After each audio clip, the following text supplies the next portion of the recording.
Au cœur de l'été, les agriculteurs sarthois ont commencé à tirer la sonnette d'alarme face à des premières moissons jugées catastrophiques. Nous sommes en ligne avec le président de la FRSEA des Pays de la Loire, Dominique Rousseau. Bonjour. Bonjour. Dominique Rousseau, on est début septembre, donc maintenant à froid et avec un petit peu de recul. Quel regard portez-vous sur ces moissons de l'été 2024 ? Quel regard je porte, qu'on porte en général, c'est que une moisson extrêmement décevante.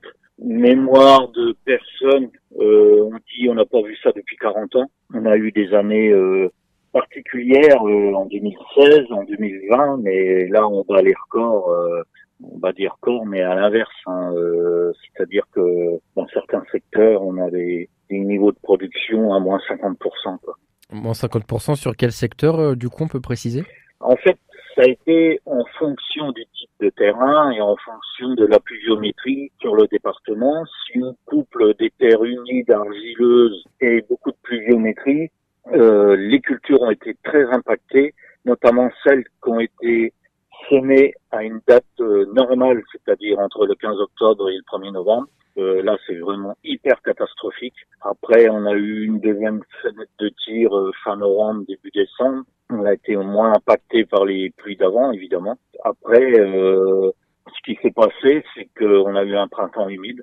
Alors ça, c'est là que c'est jamais vu.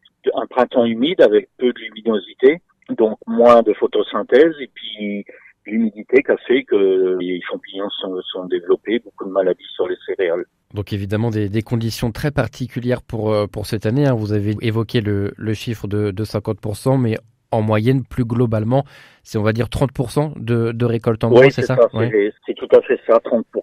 Nous, on a un premier retour des organismes stockeurs, les OS, c'est-à-dire les négociants et les coopératives, ils sont à peu près à moins 30% de rentrée de céréales. Et toutes les cultures sont touchées, personne n'y échappe. Alors les cultures céréalières, l'orge, le triticale, le blé, le colza aussi pour beaucoup. Tout dépend des conditions de culture. On a un peu toutes les cultures qui sont impactées à des niveaux complètement différents. Si je prends mon cas personnel, le blé a été très impacté. Par contre, le colza était sur des terres filtrantes et finalement, c'était pas si mal que ça. Au sein d'une même exploitation, il y a eu beaucoup de différences entre des parcelles. Au vu des dates de semis, les conditions de culture, les pluies de fin février ont empêché aussi les céréales de taler, parce qu'un grain de blé, en fait, se divise en plusieurs plantes, et finalement, le blé était en stress. Au lieu de développer 5-6 plantes, il en a développé une ou deux, et ce qui fait que les parcelles étaient clairsemées. Donc ça, c'est pour la situation en Sarthe. Est-ce que nos voisins des autres départements en Pays de la Loire sont aussi touchés par une telle ampleur ? Alors, en Pays de la Loire, les départements les plus impactés sont la Loire-Atlantique et la Vendée. Alors là, pour beaucoup, ils n'ont pas semé 50% de la surface qui était prévue en céréales. Et au travers de ces semis-là, les impacts sont les mêmes que chez nous. Donc ça veut dire au sein de certaines exploitations, très peu de récoltes. Et les gens se sont évidemment reportés sur des cultures de printemps, tournesol, maïs. Mais là aussi, on a été impacté parce que il pleuvait tout le temps, on pouvait pas rentrer dans les parcelles et on a semé généralement avec un mois de retard dans beaucoup de parcelles. Et on retrouve ça aujourd'hui avec des cultures très en retard. Très concrètement, quelles sont les conséquences en fait pour les éleveurs et pour les productions ? Alors, les éleveurs, faut pas oublier que beaucoup d'éleveurs, évidemment, ont des prairies. Les prairies, évidemment, ils ont pas pu les récolter. Il y a un moment où, au mois de mai, c'est le moment de faire les foins et de récolter en très bonnes conditions avec une qualité d'herbe qui est super. Sauf que ne pouvant pas rentrer dans les parcelles et la météo faisant, ils ont récolté en retard, voire très en retard, ce qui a impacté fortement la qualité des foins et des ensilages. Ça veut dire que des fourrages de très très mauvaise qualité pour les animaux. Dans certains cas, ils n'ont jamais pu récolter. Et ça, les éleveurs sont très impactés. Et pour ceux, notamment en lait puis viande, qui font du maïs, pour faire du maïs en silage, il y a ceux qui ont réussi à semer en bonnes conditions avec des plantes qui vont arriver à maturité d'ici une semaine, 15 jours. Et puis ceux qui ont semé, au lieu de semer du 15 avril au 1er mai, et on se met fin juin, début juillet. Alors là, il y a un gros problème parce qu'ils sont pas prêts de récolter. Et après, on connaît pas la météo de maintenant à la fin octobre, avec des conditions de récolte qui risquent d'être très difficiles. Et on impacte à nouveau les semis de céréales pour 2025, quoi, parce que on est en retard partout, quoi.